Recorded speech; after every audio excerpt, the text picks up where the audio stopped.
तो eternal sword emperor की latest episode की शुरुआत में हमें यूनजी और उसी लेडी को दिखाई जाती है जो स्टार एरे पेविलियन के अंदर एल्डर की डर से एक केव के अंदर छुप चुकी होती है, जो कि दोनों ही आपस में एक दूसरे के साथ चिपकी हुई थी। पर तभी यूनजी की जो नजर है वो गलत लोकेशन पर पड़ जाता है, पर यूनजी इससे शर्माते हुए मुंह मोड़ लेता है। लेकिन वो जो लेडी होती है वो काफी ज्यादा ठरकुल्ली होती है। पर तभी वो बाहर की ओर झांकते हुए कहती है, छोटे भाई लगता है अब हमें बाहर चले जाना चाहिए, क्योंकि जो एल्डर्स यहाँ पे आए हुए थे वो शायद से अब यहाँ से जा चुके हैं। यह सुनने की बात हड़बड़ी में यूनजी भी कहता है, हटो हटो जरा दूर हटो, मुझे बाहर जाना है। और वो हड़बड़ी में बाहर चला गया होता है। पर तभी वो जो लड़की होती है पीछे से कहती है, छोटे भाई मुझे लगता है कि उस टाइम आपने गलत लोकेशन पर देखा था, क्या वो चीज आपने ठीक से देखा था? ये सुनने की बात थोड़ा आक्रोश स्टाइल में यूनजी कहता है, क्या तुम्हें क्या लगता है कि मैं इतना ज्यादा ठरकी हूँ? प्लीज तुम बकवास करना बंद करो। पर तभी वो लड़की पास आकर कहने लगती है, छोटे भाई क्या तुम्हें लगता है कि तुम्हारी बड़ी बहन ने इस चीज को नोटिस नहीं की थी? मैंने ध्यान से देखा था, तुमने यहाँ पे गलत लोकेशन को ट्रैक कर लिया था। पर इतना ज्यादा शर्माने की जरूरत नहीं है। पर एक बात, तुमने स्टार पवेलियन की पिक से जो ट्रेजर हासिल की वो अगर मुझे दे दो तो शायद से मैं तुम्हारी सभी होप को ही पूरा कर दूं। ये सुनने की बात हमारा ठरकी यूनजी थोड़ा फिर से आक्रोश स्टाइल में कहता है, सीनियर क्या आप पागल हो चुकी हो? क्योंकि मुझे वहाँ से कोई भी ऐसी रियल ट्रेजर मिला ही नहीं जो कि मैं आपको दे सकूं। ये सुनने की बात वो लड़की फिर से कहती है, तो फिर ठीक है,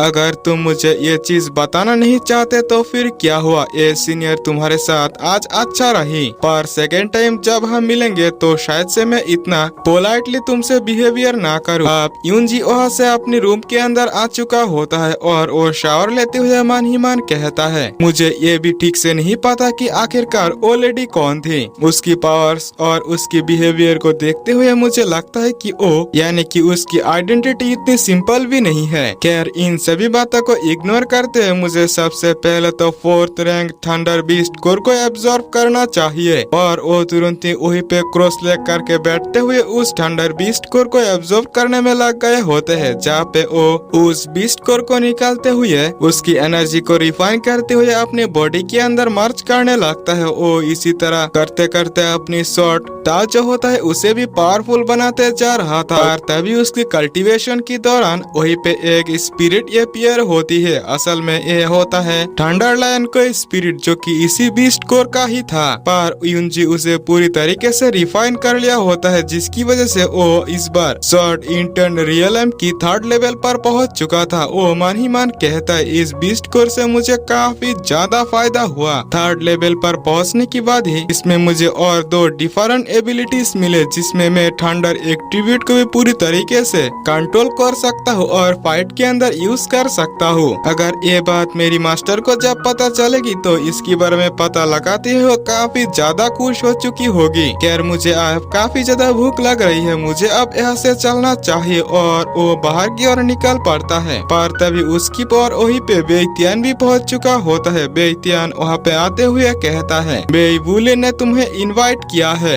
यूनजी कहते है, तो मुझे जाना कहाँ है? वो कहते है क्रेन फ्रेग्रेंस टावर में। पर यूनजी इग्नोर करते हुए कहता है, सबसे पहले तो मुझे काफी ज्यादा भूख लगी है। ये सुनने की बात वो कहता है, मेरे पीछे आओ। यूनजी भी उसी के साथ जाने लगता है। पर जो बेइतियान होता है वो मन ही मन कहता है, समझ लो कि आज यही पे तुम्हारी आखिरी दिन होगी, तुम मर चुके हो। पर हम यूनजी को देखते हैं जो कि उसकी इंटेंशन को वहीं पे समझ लिया होता है। तुम दोनों को क्या लगता है तुम दोनों मुझे यहाँ पे किल कर सकते हो, जो कि कभी भी पॉसिबल ही नहीं है। खैर मुझे अब नए एबिलिटीज मिल चुका है, मैं तुम दोनों के ऊपर इसका यूज कर सकता हूँ। और फिर दोनों ही बेईबुलिन के सामने आ चुका होता है। सबसे पहले तो बेईबुलिन उसे बैठने के लिए कहता है। यूनजी भी वहीं पे तुरंत ही बैठ चुका होता है। इसी के साथ साथ वो कहता है, यहाँ पे तो डील के अंदर ये हुआ था कि तुम सबसे पहले मुझे खाने के लिए इनवाइट करोगे, तो फिर यहाँ पे खाना कहाँ किया? ये सुनने की बात बेईबुलिन थोड़ा गुस्से में कहता है, तो एक मरे हुए इंसान को खाने की क्या ही जरूरत है? इसी के साथ वो अपने साथ आए एल्डर से हमला करने के लिए कहता है। पर वो जो एल्डर होता है अपनी चॉप स्टिक से उसके ऊपर अटैक करता है। पर यूनजी जो होता है काफी इजीली उनके अटैक्स को ही रोकते हैं, उनके ऊपर भी काउंटर अटैक कर दिया होता है, जो कि काफी ज्यादा पावरफुल था। एल्डर कहता है, इतना यूजलेस अटैक भी नहीं था। तुम्हारे अंदर कुछ तो टैलेंट है, तुम्हें किल करने में आज काफी ज्यादा मजा आएगा। इसी के साथ वो अपनी मार्शल स्पिरिट को एक्टिवेट करते हुए उसके ऊपर अटैक करने के लिए रेडी हो गया होता है। पर यूनची बेईबुलिन से कहता है, 3 दिन पहले तुम्हारे अंदर और मेरे अंदर जो डील हुआ था उसमें तुमने मुझे चैलेंज किया था, पर यहाँ पे तुमने मुझसे फाइट करने के लिए किस तरीके की कचरे को ले आया जो कि पूरी तरीके से एक ट्रैश है। पर इससे तो वो एल्डर काफी ज्यादा गुस्सा हो चुका होता है और वो कहता है, बच्चे मैं भी देखना चाहता हूँ तुम्हारे अंदर ऐसी कौन सी पावर छुपी हुई है जिसकी वजह से तुम इतना ज्यादा घमंडी हो। और वो अपनी एक थंडर स्लैश टेक्निक से उसके ऊपर अटैक करता है। पर यूनची जो होता है अपनी न्यू एबिलिटी थंडर एलिमेंट से उसे काफी इजीली रोक के पीछे कर देता है और वो कहता है, तुम्हें क्या लगता है बस तुम्हारे पास ही थंडर एट्रीब्यूट है। और वो अपनी थंडर एट्रीब्यूट से उसके ऊपर काफी पावरफुल अटैक कर दिया होता है जो कि उस एल्डर को पीछे हटने में तुरंत ही मजबूर कर दिया था। वो एल्डर भी समझ लेता है कि मैं इससे फाइट में जीत नहीं सकता, पर वो एल्डर उससे भागने की भी कोशिश करता है। यूनची उसे तो इतना इजीली जाने देना नहीं चाहता था, इसी वजह से वो तुरंत ही उसके ऊपर पावरफुल अटैक कर दिया होता है। पर वो एल्डर उसे रोकने की कोशिश करता है। यूनची अपनी एक नई टेक्निक गोल्डन थ्रेड स्ट्रैप को एक्टिवेट करते हुए एल्डर के ऊपर करता है। इस अटैक के अंदर वो जो एल्डर था वो काफी सीरियस तरीके से इंजर्ड हो गया था। ये देखने के बाद वो दोनों भी वहाँ से भागने की कोशिश करते हैं। पर यूनची कहता है, तुम्हें क्या लगता है कि मैं इतनी इजीली तुम्हें यहाँ से जाने दूंगा? तुम दोनों यहीं पे रहोगे और मुझे खाना दोगे। पर वो दोनों इसमें एग्री नहीं करता और यूनची के ऊपर उल्टा ही भड़क गए होते हैं। यूनची कहता है, अब तो तुम्हारी जिंदा रहना पूरी तरीके से एक ट्रैश है, मैं यहीं पे तुम्हें किल करूंगा। और वो अपनी स्पिरिचुअल वेपन को भी एक्टिवेट कर लिया होता है। इससे जो वो दोनों होता है वो काफी ज्यादा डर चुका था और वो कहता है, मुझे छोड़ दो, मैं अपनी जान की बदले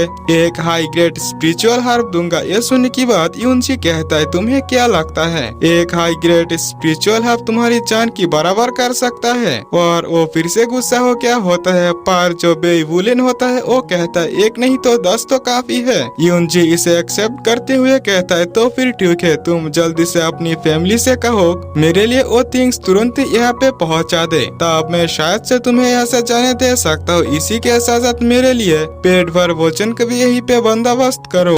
तभी यूनची को अपनी कम्युनिकेशन बीट से पता चलता है कि एल्डर सोंग आसपास ही है। एल्डर सोंग कहता है, मैं और सेओंग कियांजू तुमसे मिलना चाहते हैं क्योंकि उसकी इलाज कराना जरूरी है, तो मैं आपसे कहाँ पे मिल सकता हूँ? ये सुनने की बात यूनची कहता है, मैं फिलहाल के लिए तो क्रेन फ्रेगनेंस टावर के अंदर मौजूद हूँ, तुम यहाँ पे आ सकते हो। ये सुनने की बात एल्डर सोंग भी कहता है, तो फिर ठीक है, हम कुछ ही देर में वहाँ तक पहुँच जाएंगे। पर तब तक यहाँ पे बेईबुलिन की फादर भी पहुँच चुका था। इसी के साथ ये एपिसोड भी यहीं पे एंड होता है। मेरे प्यारे दोस्तों, अगर आप लोगों ने अभी तक चैनल सब्सक्राइब नहीं किया तो प्लीज कर लेना। इसी के साथ एक लाइक जरूर से कर देना।